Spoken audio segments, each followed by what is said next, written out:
भैया नमस्कार। मैं डीसी मिश्रा, आपका रीजनिंग एजुकेटर, आप सभी लोगों का स्वागत करता हूं रीजनिंग एक्सप्रेस यूट्यूब चैनल पर, जो कि आपका और हमारा चैनल है। और इस चैनल के माध्यम से मैं आप सभी लोगों के लिए लगातार अलग अलग एग्ज़ाम, जो अपकमिंग एग्ज़ाम लगे हुए हैं, उन सभी एग्ज़ाम के लिए रीजनिंग के प्रश्न लेकर के आ रहा हूं, जिसमें मैं आप लोगों को कॉन्सेप्ट सिखाता हूं, रीजनिंग के ट्रिक्स समझाता हूं, और वो क्वेश्चंस पीवाईक्यूज और एमसीक्यूज बेस्ड क्वेश्चंस होते हैं।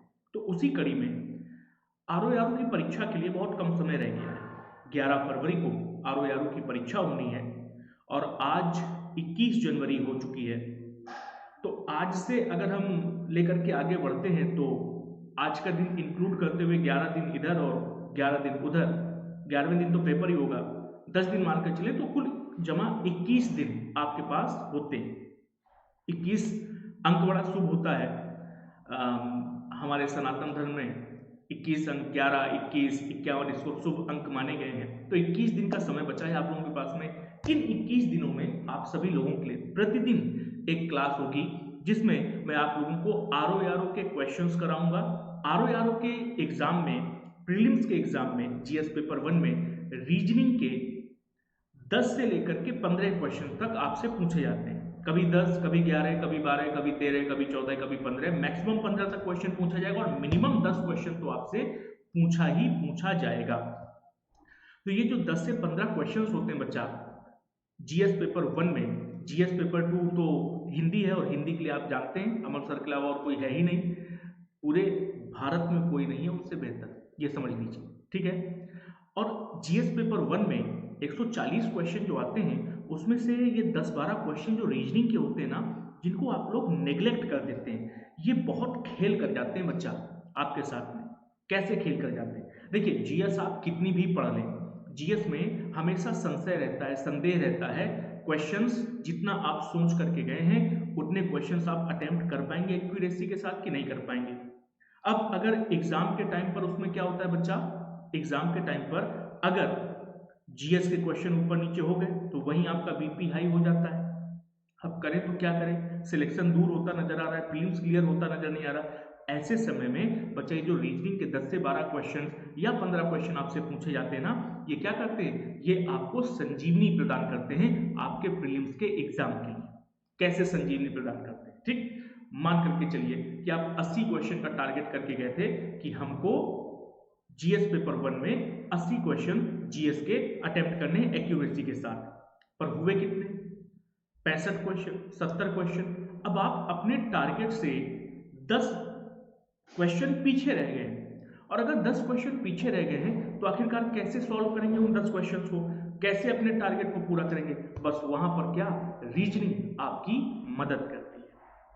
और बच्चा आरओ के प्रीलिम्स में जो रीजनिंग के क्वेश्चंस पूछे जाते हैं ना, वो बहुत आसान क्वेश्चन होते हैं, बहुत आसान क्वेश्चन होते हैं। पर उन आसान से क्वेश्चंस को भी आप एक्यूरेसी के साथ सॉल्व कर पाएं, अच्छे से कर पाएं, उसके लिए आपको प्रैक्टिस की बहुत आवश्यकता होगी। अगर आपने प्रैक्टिस नहीं की है तो उन क्वेश्चंस को आप सॉल्व नहीं कर पाएंगे कम समय में, और अंततः आपका प्रीलिम्स बिगड़ जाएगा। तो आपका प्रीलिम्स ना बिगड़ने पाए, उसके लिए बच्चा आपको इन 21 दिनों में प्रतिदिन एक क्लास मिलेगी, जो कि सुबह 10 बजे होती है इस चैनल रीजनिंग एक्सप्रेस के अंतर्गत। उस क्लास को अगर आप देख लेंगे तो यकीन मानिए, आप रीजनिंग के जो भी 10 से 12 से 15 क्वेश्चन पूछे जाएंगे, उन क्वेश्चंस को 100% अटेम्प्ट कर लेंगे। कैसे क्वेश्चंस पूछे जाते हैं, आपको कुछ क्वेश्चंस दिखाता हूं। जैसे ये क्वेश्चन आपके सामने लिखा हुआ है, हो सकता है कि ये क्वेश्चन आपको थोड़ा सा कम नजर आ रहा हो, लेकिन चूंकि बड़ा बड़ा क्वेश्चन आपको दिखे, अच्छे से क्वेश्चन आपको दिखे, इसलिए मैंने क्या किया है बच्चा, ये 2021 का पेपर है।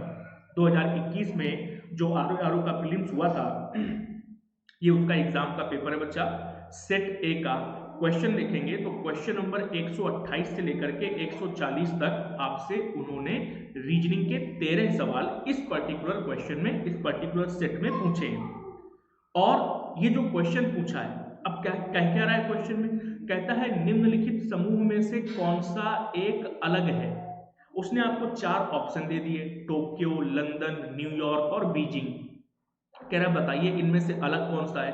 तो रीजनिंग में एक चैप्टर बनता है जिस चैप्टर का नाम होता है क्लासिफिकेशन, यानी कि वर्गीकरण। इसके अंतर्गत क्या होता है बच्चा, इसके अंतर्गत क्लासिफिकेशन में आपको 4 ऑप्शन दिए जाएंगे और उन 4 में से कोई 3 होंगे जिनमें एक समानता होगी और कोई एक होगा जो उस समानता को प्रदर्शित नहीं कर रहा होगा, वही अलग होता है।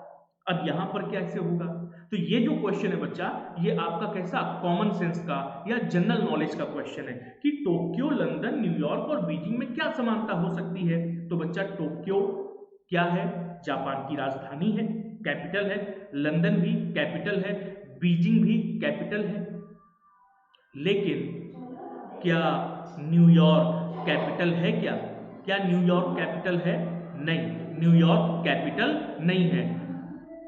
वॉशिंगटन डीसी क्या है, कैपिटल, क्या है, वॉशिंगटन डीसी कैपिटल है, ठीक। तो अलग कौन सा हो गया, ये न्यूयॉर्क अलग हो गया, ठीक। इसी प्रकार से अगला क्वेश्चन, ये देखो, ये भी क्वेश्चन किसका है, ये एनालॉगी का क्वेश्चन है। विद्युत जिस प्रकार तार से संबंधित है उसी प्रकार पानी संबंधित है। किससे संबंधित होगा पानी, तो बच्चा पानी किससे संबंधित हो जाएगा, ये उसने हमसे पूछा है संबंध। किसका क्वेश्चन है, टॉपिक एनालॉगी का। टॉपिक एनालॉगी यानी कि समरूपता, सहसंबंधता, ठीक है, ये हिंदी में इसका नाम होता है। तो आप ये समझिए कि जो एग्जाम आप देंगे जाकर के, तो वहां पर एक क्वेश्चन मिनिमम आपको एनालॉगी का, एक क्वेश्चन मिनिमम आपको क्लासिफिकेशन का मिलेगा ही मिलेगा, ठीक है। अभी जनरल कॉमन सेंस का क्वेश्चन है, कैसे, इसका उत्तर क्या आएगा, विद्युत का तार से संबंध दिया है, कह रहे हैं कि विद्युत जिस प्रकार तार से संबंधित है उसी प्रकार पानी का संबंध किससे होगा। तो अब ये बताओ कि विद्युत और तार का आपस में संबंध क्या होता है। तार के माध्यम से, वायर के माध्यम से विद्युत प्रवाह किया जाता है। इलेक्ट्रिसिटी तार के माध्यम से तो प्रवाहित की जाती है, यानी इलेक्ट्रिसिटी के एक स्थान से दूसरे स्थान पर जाने का जो माध्यम है वो क्या है, तार। इलेक्ट्रिसिटी के एक स्थान से दूसरे स्थान पर जाने का जो माध्यम है वो तार है। यानी विद्युत को प्रवाह किसके माध्यम से किया जाता है, तो विद्युत को प्रवाह किया जाता है तार के माध्यम से, एक स्थान से दूसरे स्थान पर भेजा जाता है।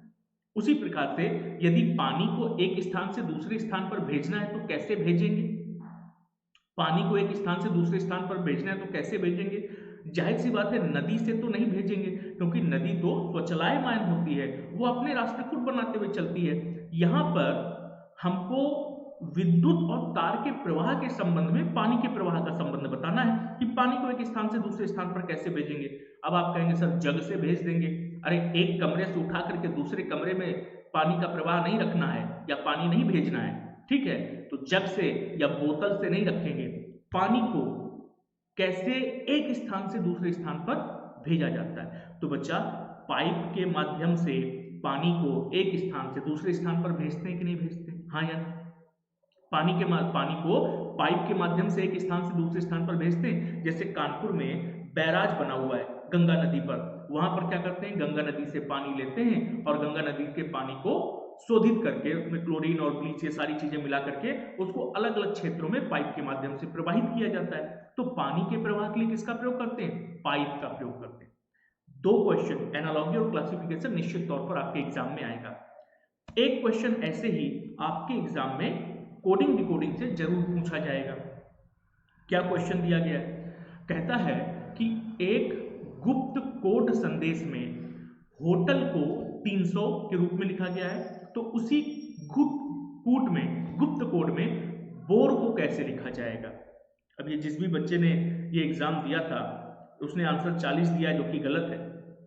सही उत्तर क्या आएगा बच्चा, ये जितने भी क्वेश्चन आपको मिलेंगे ना कोडिंग डिकोडिंग के, इसके लिए आपको करना क्या है, कोडिंग डिकोडिंग के इस क्वेश्चन को आपको केवल और केवल प्लेस वैल्यूज के माध्यम से सॉल्व कर लेना है। जैसे प्लेस वैल्यू, h की प्लेस वैल्यू क्या होती है 8, o की प्लेस वैल्यू क्या होती है 15, b की प्लेस वैल्यू क्या होती है 20। अब आप कहेंगे सर ये प्लेस वैल्यू कैसे, अरे भैया सिखाए हैं, प्लेस वैल्यू कैसे याद करनी है सिखाए हैं, कुछ नहीं करना है। एक छोटा सा सिरप आता है टॉनिक, कौन सा टॉनिक होता है, सिफिलोरक्स। ये सिफिलोरक्स करके एक टॉनिक आता है, इस टॉनिक को रोज सुबह शाम पीना है, बस प्लेस वैल्यू याद हो जाएगी। सी की प्लेस वैल्यू 3, एफ की प्लेस वैल्यू 6, आई की प्लेस वैल्यू 9, एल की प्लेस वैल्यू 12, ओ की प्लेस वैल्यू 15। तुमको एच की प्लेस वैल्यू निकालनी थी। अगर तुम्हें आई की प्लेस वैल्यू पता है कि 9 है तो आई के पहले एच आता है और 9 के पहले 8, तो एच की प्लेस वैल्यू 8 हो गई। देखो ओ की प्लेस वैल्यू तुमको पता है 15 है, ठीक है। आर की वैल्यू 18 होती है, यू की वैल्यू 21 तुमको पता है। अगर यू की वैल्यू 21 पता है तो यू के पहले टी आएगा और 21 के पहले 20, तो टी की वैल्यू 20 हो गई। ई की वैल्यू 5, कैसे? एफ की वैल्यू पता है 6, तो एफ के पहले ई आता है, वैल्यू 5 हो जाएगी।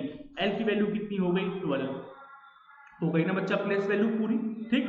अब समझना, अगर उसने अक्षरों को 300 के बराबर लिखा है तो निश्चित तौर पर इसमें कुछ जोड़ा, घटाया, गुणा, भाग किया गया होगा। क्या कर सकते हैं? 300 तक पहुंचने के लिए सबसे पहले तो एक बार जोड़ करके देखें तो बच्चा कितना हो जाएगा? ये 12 8 20 हो गया, 20 20 40 हो गया, और 15 और 5 कितना हो गया? 20। तो कुल मिलाकर के 20 20 40 और 20 60 हो गया। और 60 में अगर हमको 300 पर पहुंचना है तो हमको नजर आ रहा है कि 5 का गुणा करें, तो 60 पंचे कितना हो जाएगा? 300, उत्तर हो गया। अब इसी प्रकार से अगर बोर का आंसर निकालना है तो क्या करें? प्लेस वैल्यू बी की 2 हो गई, ओ की 15 हो गई, आर की 18 हो गई और ई की हो गई 5। कितना हो गया? 15 5 20 और 18 2 20, यानी 20 और 20 कितना हो गया बच्चा? 40 हो गया कि नहीं हो गया? और अगर 20 20 40 हो गया तो बच्चा 20 20 40 का मतलब क्या हुआ? 20 20 40 का मतलब हुआ कि अब आपको 5 का गुणा करने पर 200 मिलना चाहिए था। अब आप कहेंगे 5 का गुणा क्यों किया? क्योंकि यहाँ 5 का गुणा किया था, लेकिन भैया ऑप्शन में तो 200 कहीं है ही नहीं। अब समस्या कि अब क्या किया जाए। तो अब बच्चा यहाँ 5 का गुणा क्यों किया, जरा ये निकालते हैं। तो होटल शब्द में 5 अक्षर थे, इसलिए हमने 5 का गुणा किया। तो बोर में तो 5 अक्षर नहीं है, तो कितने का गुणा कर दो? जरा 4 का गुणा कर दो। अब अगर बोर में आप 4 का गुणा करोगे तो प्रश्न का उत्तर कितना आ जाएगा? 4 चौक 16, यानी कि 160। कहां लिखा हुआ है? देखो ऑप्शन नंबर बी में लिखा है, हमारे प्रश्न का उत्तर हो गया। एक क्वेश्चन निश्चित तौर पर आपको मिलेगा, किस सब्जेक्ट का, किस टॉपिक का? कोडिंग डिकोडिंग का, ठीक है। ऐसे ही एक क्वेश्चन बच्चा आप ये मान करके चलिए कि निश्चित तौर पर आपको किसका मिलता है? ये जो क्वेश्चन है ना, काउंटिंग ऑफ फिगर्स, एक क्वेश्चन आपको यहां से मिलेगा, निश्चित मिलता है एक क्वेश्चन, ठीक। क्या कह रहा है क्वेश्चन में? कहता है आकृति में कितने वर्ग तथा कितने त्रिभुज हैं? कितने वर्ग तथा कितने त्रिभुज हैं? ये एक छोटी सी आकृति दी गई है और इस आकृति में हमसे त्रिभुज और वर्ग को जानना चाहता है, कितने होंगे, कितने हो जाएंगे बच्चा, जरा समझना।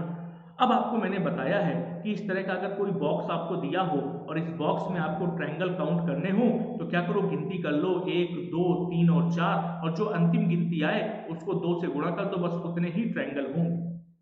तो ऐसे कितने बॉक्स आपको यहाँ दिए हैं? 2 बॉक्स। इस बॉक्स से 8 ट्रायंगल मिलेंगे, इस बॉक्स से भी 8 ट्रायंगल मिलेंगे, 16 ट्रायंगल तो ये हो गए।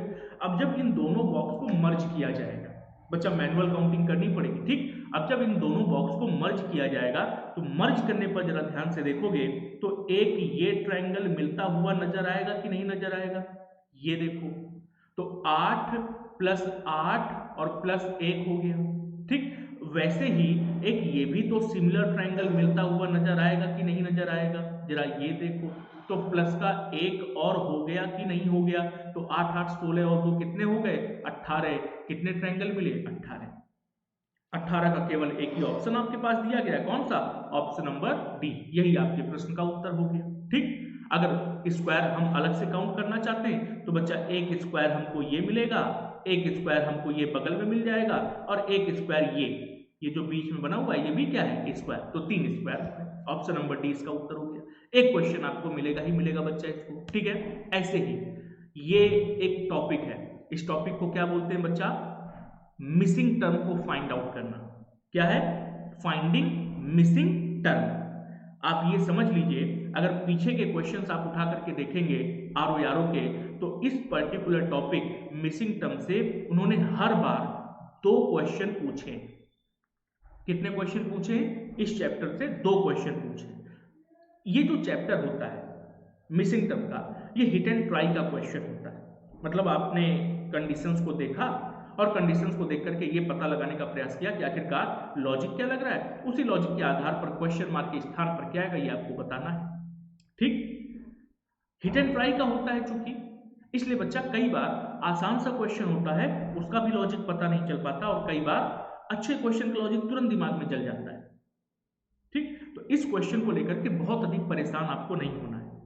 और आरओ की परीक्षा में बहुत कठिन स्तर का क्वेश्चन नहीं पूछते हैं, कम स्तर का क्वेश्चन पूछते हैं, एवरेज लेवल का क्वेश्चन पूछते हैं मिसिंग टर्म का, जिसको आप आसानी से कर सकते हैं। बस एक अप्रोच का ध्यान रखिए, अगर उस अप्रोच के साथ आप चलेंगे मेरी, तो आपको इस क्वेश्चन को करने में समस्या नहीं आएगी, वरना ये क्वेश्चन परेशान करता है, बहुत बहुत सारे लोगों को परेशान करता है। अब अप्रोच क्या है बच्चा, तो अप्रोच में आपको केवल एक चीज का ध्यान रखना है। क्या है अप्रोच? बड़े नंबर की ओर जाओ। क्या है? बड़े, पूरे के पूरे फिगर में कहीं ना कहीं बड़ा नंबर होगा, तो बड़े नंबर की ओर जाओ। ठीक है, बड़े नंबर की ओर भागना है तुमको। बड़ा नंबर कहां दिख रहा है? 5, 6, 12 रो वाइज में 12 बड़ा है, 4, 3, 4 यहाँ तो कोई बड़ा नहीं है, यानी रो वाइज इस क्वेश्चन को सॉल्व नहीं करेंगे। कैसे करें? Column wise. 5, 4, 2, 18, 18 इन तीनों में बड़ा है, यानी कि 5, 4 और 2 में क्या करें कि 18 मिल जाए। 6, 3 और 3 में 27 बड़ा है, यानी 6, 3 और 3 में क्या करें कि 27 मिल जाए। अब तुमको बेसिक चीज पता चल गई, अब तुमको 18 पता करना है। कैसे बच्चा? एक काम तो ये कर सकते हैं कि 5 चौको 20 कर दें, माइनस का 2 कर दें तो 18 आ जाएगा। क्या इधर अप्लाई हो रहा है? 6 3 18, माइनस का 3 15 होना चाहिए था, लेकिन 27 लिखा है, नहीं हो रहा। दूसरा काम, बच्चा अगर 5 और 4 को जोड़ दें तो 5 + 4 9, और 9 में 2 का गुणा कर दें तो भी तो 18 आएगा कि नहीं आएगा। तो सिमिलरली 6 और 3 को आपस में जोड़ दें तो 9, और 9 में अगर 3 का गुणा करें तो 27 आता है कि नहीं। बन गया ना लॉजिक। तो बच्चा 12 4 कितना होगा? 16 होगा, और 16 में कितने का गुणा करें कि 96 आ जाए? तो 16 छक्का 96 होता है। Option number D is right answer of this question. बस बन गया बच्चा क्वेश्चन। ठीक है, जैसे कि एक क्वेश्चन ये सीरीज से, अल्फाबेटिकल सीरीज, बच्चा यकीन मान लीजिएगा, सीरीज से, सीरीज टॉपिक से आपको 2 से 3 क्वेश्चन मिलेगा। ये तो एक क्वेश्चन मैंने आप लोगों को दिखाने के लिए रखा है। ठीक है, सीरीज से मिनिमम 2 मैक्सिमम 3 क्वेश्चन आपसे पूछेगा। ठीक है, जिसमें आपका अल्फाबेटिकल सीरीज हो सकता है, मिसलेनियस सीरीज हो सकता है, नंबर सीरीज हो सकता है, एलिमेंटल सीरीज हो सकता है, इन 4 टॉपिक से। और ये कौन सा क्वेश्चन है? ये मिसलेनियस सीरीज का क्वेश्चन है बच्चा। ठीक है, फिर से प्लेस वैल्यू का प्रयोग करके क्वेश्चन सॉल्व करना है बच्चा। जे की प्लेस वैल्यू 10 होती है, आर की प्लेस वैल्यू 18 होती है, आर की प्लेस वैल्यू 18, वी की प्लेस वैल्यू 21, 22, ई की प्लेस वैल्यू 5, के की प्लेस वैल्यू 11, डी की प्लेस वैल्यू 4, जी की प्लेस वैल्यू 7। अब आगे की संख्याएं क्या लिखी है देखो, ये 6 लिखा है, ये 3 लिखा है, ये 5 लिखा है, और ये क्या लिखा है? ये लिखा है 2। अब समझिएगा, 18 और 22 में अंतर है 4 का, और संख्या लिखी 3 यानी 1 कम, यानी जो अंतर है उससे 1 कम। 5 और 11 में अंतर 6 का आएगा, लिखा है 5 यानी अंतर से 1 कम। 4 और 7 का अंतर 3 का है, 1 कम कर दिया 2, यानी इन तीनों में क्या है बच्चा? इन तीनों में क्या है? इन तीनों में पहले 2 अक्षर जो दिए गए हैं उनका जो अंतर है उसमें से 1 कम करके आगे को संख्या लिख दिया। तो 10 और 18 का अंतर 8 है, 1 कम करने पर यहाँ 7 होना चाहिए था, परंतु 6 लिखा है, तो अलग क्या हो गया? भिन्न क्या हो गया? ऑप्शन नंबर ए अलग हो गया। ठीक है, इस तरह के क्वेश्चन आपको देखने को मिलेंगे आरओ के एग्जाम में, और ऐसे ही कम से कम 12-13 क्वेश्चन मिनिमम इस समय पूछे जा रहे हैं, मैक्सिमम में 15 क्वेश्चन पूछ लेगा। तो इन क्वेश्चंस के लिए बच्चा आपको क्या करना है? जुड़ जाना है हमारे इस यूट्यूब चैनल रीजनिंग एक्सप्रेस के साथ में। ठीक है, रीजनिंग एक्सप्रेस के साथ में आपको जुड़ जाना है, और जुड़ करके प्रतिदिन सुबह 10 बजे एक क्लास होती है, उस क्लास को आपको देखना है। निश्चित तौर पर आप रीजनिंग के सारे क्वेश्चंस को सॉल्व कर लेंगे। हिंदी में 60 में 55 या बहुत 60 क्वेश्चन तक आप कर ले जाएंगे अमर सर के आशीर्वाद से। ठीक है, और इसके बाद बच्चा अगर आपने 2 चीजें कर ली ना, तो प्रीलिम्स आपका निकलने के चांसेस कई गुना बढ़ जाएंगे। बस इतना आपको करना है। ठीक है, तो मैं डीसी मिश्रा, आपका रीजनिंग एजुकेटर, इस छोटे से सत्र को यहीं पर समाप्त करता हूं, और आप लोगों से मुलाकात करेंगे अब क्लास में। Thank you so much everyone.